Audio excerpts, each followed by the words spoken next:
बिस्मिल्लाहिर्रहमानिर्रहीम। अस्सलाम वालेकुम माय डियर स्टूडेंट्स। आज हमने डिस्कस करना है 9th क्लास की बायोलॉजी का चैप्टर 1 लेक्चर 2 है हमारा, और आज का हमारा टॉपिक है ब्रांचेज ऑफ बायोलॉजी।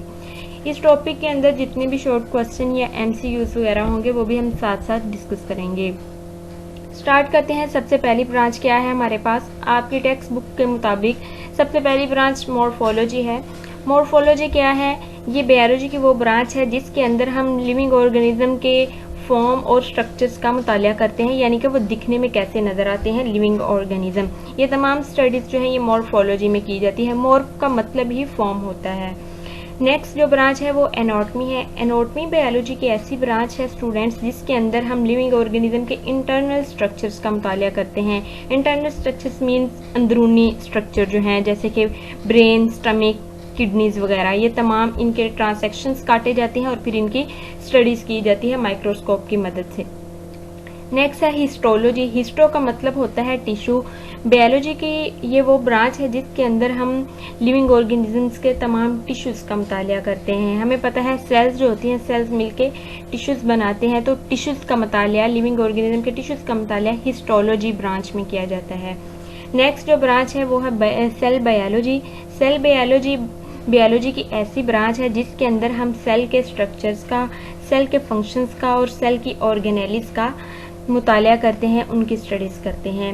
नेक्स्ट जब हम सेल को डिस्कस करेंगे तो हम इसे डिटेल से पढ़ेंगे कि सेल ऑर्गेनेलिस क्या होता है और सेल के क्या क्या फंक्शन हैं। अभी तक के लिए बस आप इतना ही याद रखेंगे कि सेल बायोलॉजी में हम सेल के स्ट्रक्चर, फंक्शन और सेल ऑर्गेनेलिस का मुतालिया करते हैं। अब हम नेक्स्ट बात करते हैं। नेक्स्ट जो है ब्रांच वो है फिजियोलॉजी। फिजियोलॉजी बायोलॉजी की ऐसी ब्रांच है जिसके अंदर हम लिविंग ऑर्गेनिज्म के जो ऑर्गन्स हैं, जो सिस्टम है लिविंग ऑर्गेनिज्म के, उनके फंक्शंस का मुतालिया करते हैं। जैसे कि फॉर एग्जांपल लिविंग ऑर्गेनिज्म में एक ऑर्गन सिस्टम है, स्टमक है, तो स्टमक का क्या काम है, ब्रेन है तो ब्रेन का क्या काम है, ये तमाम जो फंक्शन है, हार्ट है तो हार्ट का क्या काम है, जितने भी फंक्शन है ना ये कि क्या क्या कौन सा ऑर्गन सिस्टम क्या अपना फंक्शन कर रहा है, क्या उसका फेल है, क्या काम है, ये तमाम जो काम है लिविंग ऑर्गेनिज्म के ऑर्गन्स के, ये हम फिजियोलॉजी में पढ़ते हैं। नेक्स्ट है हमारे पास ब्रांच जेनेटिक्स। जेनेटिक्स जो है बायोलॉजी की ये वो ब्रांच है जिसके अंदर हम लिविंग ऑर्गेनिज्म के अंदर पाए जाने वाले जीन्स का मुतालिया करते हैं। जीन्स और फिर जीन का रोल क्या है इनहेरिटेंस के अंदर, यानी कि विरासत के अंदर, ये जो स्टडी है ये हमारे पास जेनेटिक्स कहलाती है। अब बात कर लेते हैं कि इनहेरिटेंस क्या है। इनहेरिटेंस का मतलब स्टूडेंट्स विरासत होता है, यानी कि किस तरह से जेनेटिक्स में हम पढ़ते हैं कि किस तरह से पेरेंट्स से जो खसूसियात हैं बच्चों के अंदर मुंतकिल होती हैं, तो ये जीन्स के ज़रिए होती हैं। तो जीन्स का क्या रोल है, ये तमाम खसूसियात को एक नस्ल से दूसरी नस्ल में मुंतकिल करने का, ये तमाम स्टडीज़ हम जेनेटिक्स में करते हैं।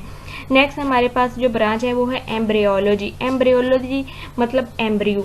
एम्ब्रियो की जितनी भी डेवलपमेंट है हम उसका ये तमाम स्टडीज़ जो हैं ये सारा मुतालिया हम बायोलॉजी की ब्रांच एम्ब्रियोलॉजी में करते हैं।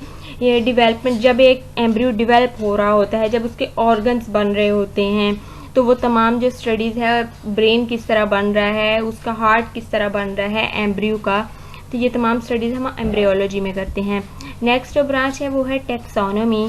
टेक्सोनोमी स्टूडेंट्स बायोलॉजी की ऐसी ब्रांच है जिसके अंदर हम नेम्स देते हैं। लिविंग ऑर्गेनिज्म को साइंटिफिक नेम दिए जाते हैं और लिविंग ऑर्गेनिज्म जो है उनको क्लासीफाई किया जाता है, उनकी क्लासेस बनाई जाती हैं ताकि दुनिया में जितने भी ऑर्गेनिज्म हैं उनकी स्टडी हम ग्रुप की शक्ल में करें तो वो हमारे लिए आसानी हो।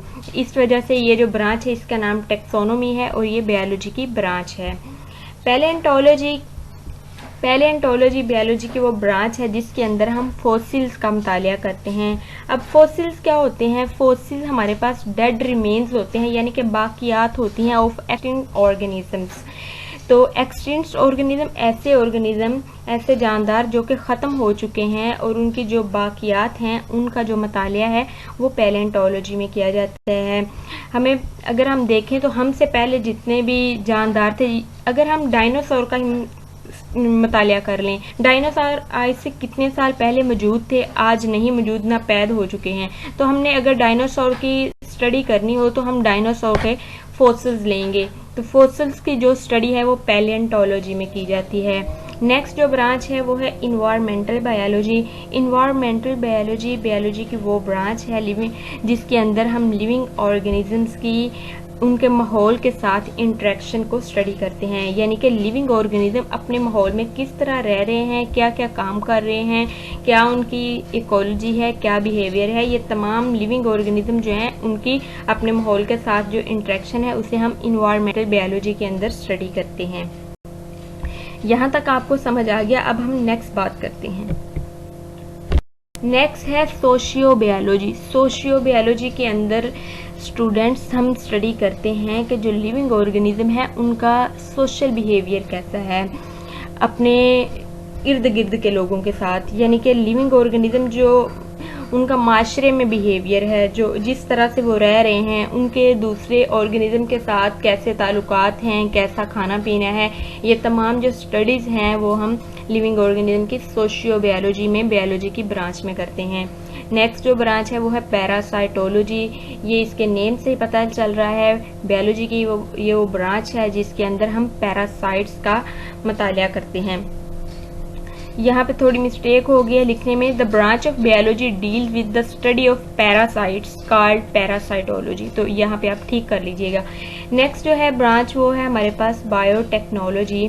बायो मीन्स लाइफ होता है, तो जब हम लिविंग ऑर्गेनिजम्स को यूज़ करते हैं ह्यूमन बेनिफिट्स के लिए तो इसे हम बायोटेक्नोलॉजी का नाम देते हैं। बायोटेक्नोलॉजी इस ब्रांच में हम स्टूडेंट्स लिविंग ऑर्गेनिज्म को यूज़ करते हैं बीमारियों के खिलाफ, कह लें कि बीमारियों से लड़ने के लिए हम लिविंग ऑर्गेनिज्म को यूज़ करते हैं और उनसे हम मुख्तलिफ़ किस्म की अद्वियात बनाते हैं, वैक्सीन्स बनाते हैं और फिर वो लिविंग ऑर्गेनिज्म से ली गई जो वैक्सीन्स हैं वो बीमारियों के खिलाफ लगाई जाती हैं और फिर इस तरह से ये बायोटेक्नोलॉजी है, ये ह्यूमन वेलफेयर के लिए, ह्यूमन फलाह बहबूद के लिए इस्तेमाल होती है। बायोलॉजी की वो ब्रांच है। यहाँ तक अगर आपको नहीं समझ आई तो मैं एक दफ़ा रिपीट करती हूँ कि बायोटेक्नोलॉजी जो है ये एक ऐसी ब्रांच है बायोलॉजी की जिसके अंदर हम लिविंग ऑर्गेनिज्म को यूज़ करके अद्वियात, वैक्सीन्स वगैरह बनाते हैं और फिर उन अद्वियात और वैक्सीन्स वगैरह को बीमारियों के ख़िलाफ़ इस्तेमाल करते हैं। नेक्स्ट जो है वो है इम्यूनोलॉजी।